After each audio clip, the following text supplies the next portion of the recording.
नाम है सैयद यूसुफ रज़वी फ्राम दिवर। आज यौम अरबईन है, इमाम हुसैन साहब का चालिम है। ये चालिम ये एक इबादत है, एक अमल सालेह है।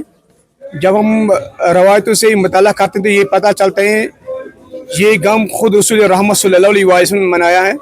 इस गम में बिल्कुल रसूल रहमत सल्लल्लाहु अलैहि वसल्लम ने तज़क्कुर भी किया है और रोया भी है।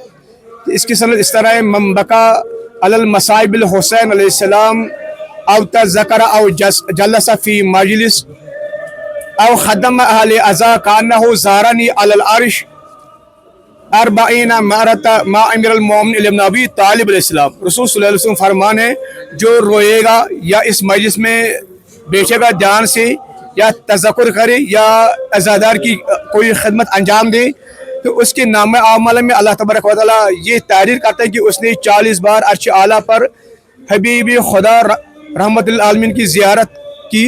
तो उसकी क़यादत किसकी थी? मौला मुत्तक़ी अमीरुल मोमिनीन इब्न अबी तालिब अलैहिस्सलाम की।